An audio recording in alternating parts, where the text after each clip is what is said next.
Protesters against the proposed tax overhaul were detained on Capitol Hill on Tuesday. Tarsos Katopodis. Getty Images. Want to get this briefing by email? Here's the sign-up. Good morning. Here's what you need to know. Getting to a yes on tax cuts. Republicans increasingly optimistic about the fate of the Senate's tax bill, after the Budget Committee voted along party lines on Tuesday to advance the $1.5 trillion package. Follow the latest developments on our live briefing. Here's what the bill would mean for 25,000 middle-class families. With a procedural vote planned today, the Republican mood is far different from earlier this year. At this point in the healthcare debate, people were walking out and talking about each other's mummism, getting mad, and it just wasn't healthy, it wasn't productive, one senator said. It was like a bunch of kids in the back of a minivan. Also on Tuesday, the effort to avert a government shutdown next month got off to a rocky start after talks between President Trump and Democratic leaders broke down. At the White House on Tuesday, President Trump sat between empty seats meant for Senator Chuck Schumer and Representative Nancy Pelosi. The Democratic leaders. Doug Milster. New York Times. Breaking news: NBC fires Matt Lauer. The network has dismissed Mr. Lauer, its leading morning news anchor, over a UAL harassment allegation. Andrew Lack, the network's president for news, said in a memo sent to staff today that a detailed complaint from a colleague against Mr. Lauer represented, after serious review, a clear violation of our company's standards. As a result, we've decided to terminate his employment, Mr. Lauer's co-host, Savannah Guthrie, announced the news on Today This Morning. Appearing on the verge of tears, Ms. Guthrie said, "All we can say is we're heartbroken. I'm heartbroken." Matt Lauer in New York in 2014. Larry Busak. Getty Images. North Korea says entire U.S. is in range. Pyongyang said today that it had successfully tested a missile that could deliver nuclear warheads anywhere in the continental U.S. President Trump said, "We will handle the situation."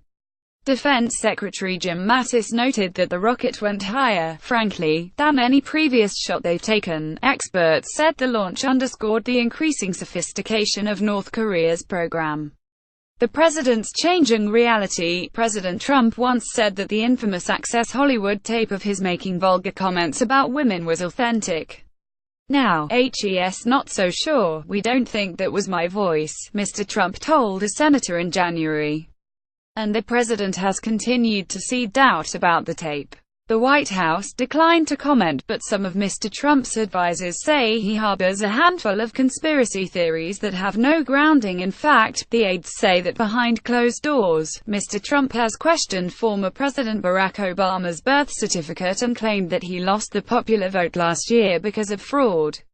Gunman opens fire in Reno. An assailant took her hostage and opened fire from the 8th floor of a luxury high-rise condominium in Reno, Nevada, on Tuesday, shooting for about 20 minutes onto the streets below, the authorities said. No injuries were reported in the episode, which was reminiscent of the mass shooting in Las Vegas in October. The gunman, though it was unclear whether he had been killed by police gunfire or had shot himself. Separately, the Air Force said it had failed to report dozens of service members to a federal gun background check database as required. The Air Force also didn't report the domestic violence conviction of the gunman in this month's church shooting in Texas. The diary that could upend the Olympics. Journals kept by a chemist provide a new level of detail about Russia's elaborate cheating at the last Winter Olympics. The notes, seen exclusively by The Times, are among the critical pieces of evidence that could result in Russia being absent from the next Games. Olympic officials will announce their decision on December 5. The diary of Grigory Rodchenkov, the former director of Russia's anti-doping lab. Hillary Swift for The New York Times. The Daily: The Unpaid Price of Fighting ISIS. Listen on a computer, an iOS device or an Android device. Business in a win for President Trump. His pick, Mick Mulvaney, will be the acting director of the Consumer Financial Protection Bureau. It usually doesn't take much to get internet users worked up. To get them really worked up, make the topic internet regulation. That includes our tech columnist, who says that killing so-called net neutrality rules would also kill the internet as we know it. Retail jobs don't need to be bad, our economics columnist writes. US stocks were up on Tuesday. Here's a snapshot of global markets. Smarter living tips, both new and old, for a more fulfilling life. A stylist offers tips for style on a budget. How to paint your apartment, with tips from a professional. Recipe of the day: hearty split pea soup can be even better with bacon. Not all readers agreed. Noteworthy: the physical internet. In today's 360 video, visit Herald Square in New York City, where we identify the objects that help make our lives possible. How far will Sean Hannity go?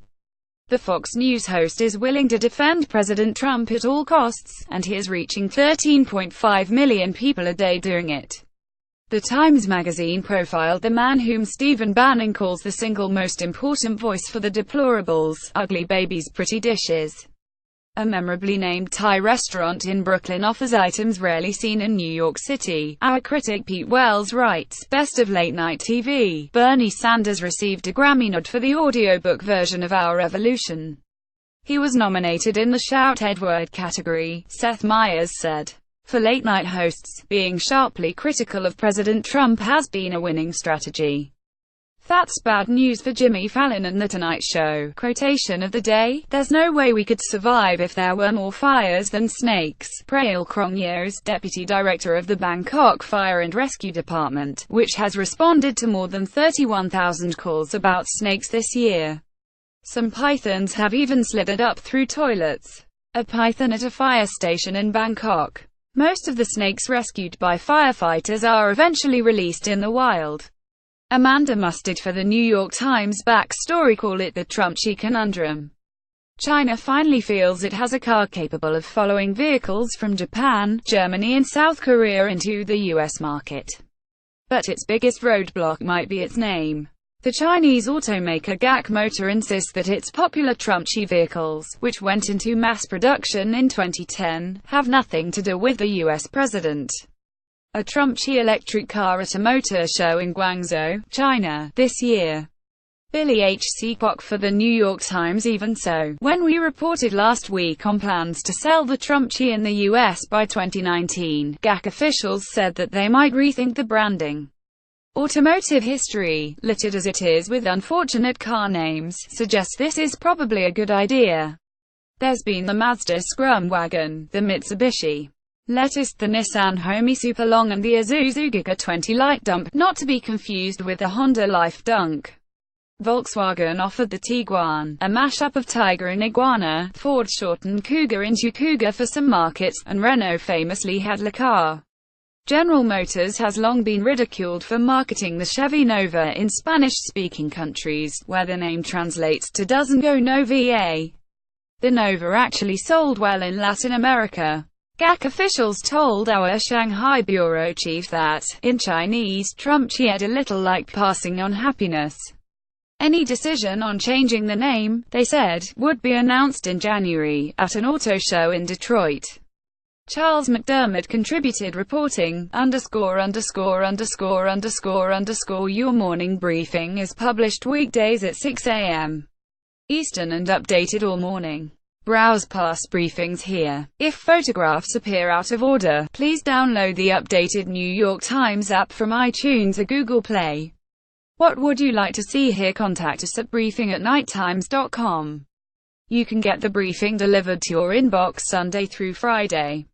We have 4 global editions, timed for the Americas, Europe, Asia and Australia, and an evening briefing on weeknights.